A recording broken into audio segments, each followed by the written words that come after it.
En la unidad 5 de la materia de liderazgo en la educación toca hablar de liderazgo, manipulación, demagogia, liderazgo educativo y liderazgo democrático. Primero vamos a hablar de la manipulación. Pues muchos líderes son expertos en esta cuestión de la manipulación. ¿Qué podemos entender por la manipulación? Bueno, en términos generales se produce cuando una persona puede tener el control de las demás, de un grupo o de otra persona, para hacer lo que él quiera, no lo que los demás quieran. Pues estas características las hemos visto mucho en muchos líderes políticos. Líderes que no están pensando en el beneficio de los demás, pero que saben hacer que las ideas parezcan de los demás. ¿Cuántos líderes políticos no conocemos o tenemos que dicen que las ecuaciones se hacen por el bien del pueblo y los intentan convencer de esa manera, cuando si nos ponemos a analizar sus propuestas, los únicos que se van a beneficiar son ellos o sus conocidos?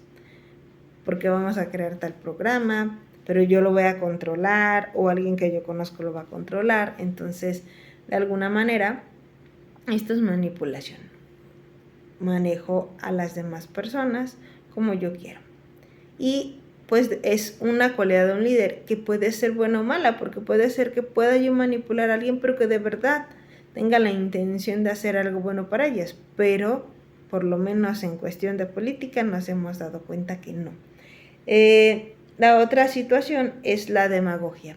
Cuando alguien, desde el punto de vista político, busca obtener un puesto o el favor de los demás, pero porque es popular. Estas cuestiones que llamamos populistas, que llegan a tener incluso muchos políticos mexicanos y latinoamericanos, No estoy en ese lugar porque me corresponda, no estoy en ese lugar porque tenga yo la capacidad de hacer las cosas, sino porque les hablé bonito, soy popular y me creen y piensan que voy a estar ahí. Actualmente se habla mucho de la situación de elección de jueces que se puede convertir justamente en esto.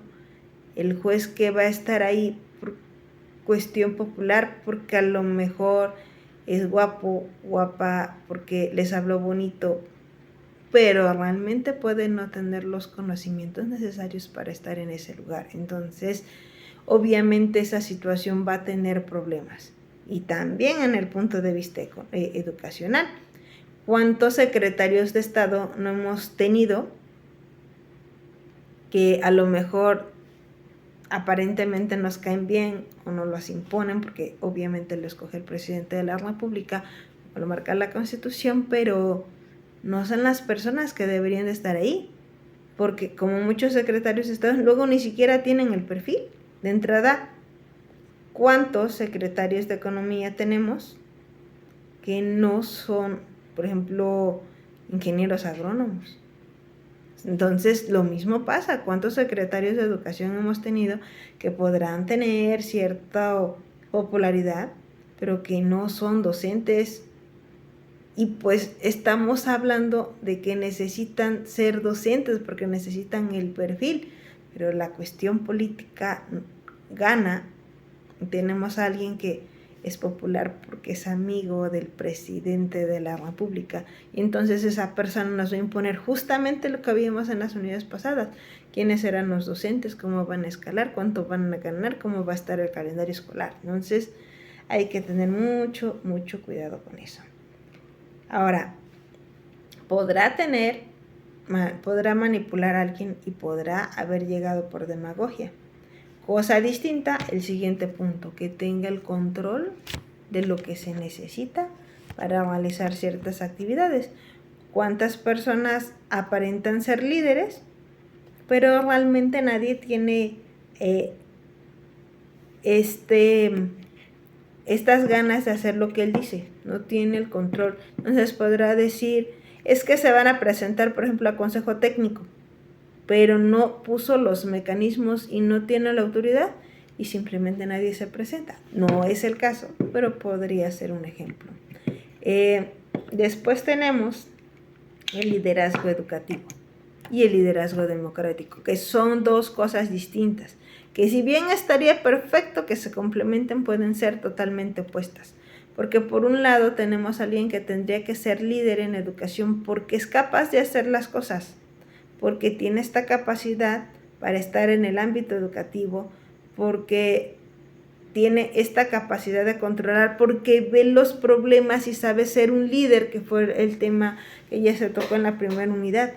Un líder directivo correcto que sabe ver los problemas, poner metas y objetivos y subsanar lo que se dé para que se cumplan durante el paso del tiempo de a lo mejor el ciclo escolar. Sin embargo, tenemos a personas que no son capaces de hacer esto. Y con ello a lo mejor tienen el poder democrático, a lo mejor fueron elegidos. Por ejemplo, en las universidades tenemos a los rectores de las universidades elegidos por maestros y estudiantes en algunas escuelas públicas. Entonces, ¿qué pasa? Pues a lo mejor democráticamente sí elegimos a la persona, pero quizá no era el correcto. Por ejemplo, yo recuerdo que teníamos en la Facultad de Derecho, cuando yo estudiaba, un director de universidad que pues se llevaba bien con los alumnos y hasta decían que se iba a tomar con ellos y todo, y fue elegido. De ahí a que nos sirva como líder educativo, pues era una cosa totalmente diferente. Entonces, aquí también tendríamos que tener ojo con esto, ¿no?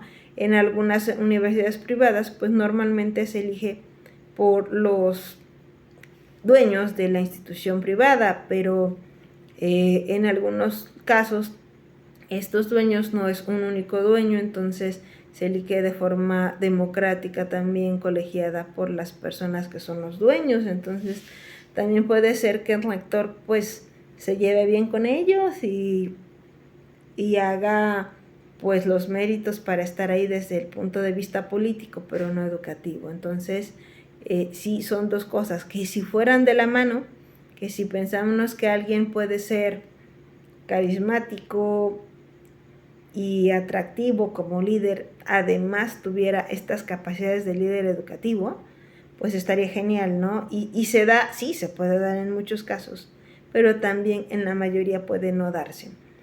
Por ejemplo, me han tocado directivos que no se acercan a los alumnos, que les molesta incluso el hacer, por ejemplo, eventos para los alumnos, para que se conozcan, para que interactúen, cuando es parte del desarrollo en una universidad, que se conozcan, que se hagan cuestiones en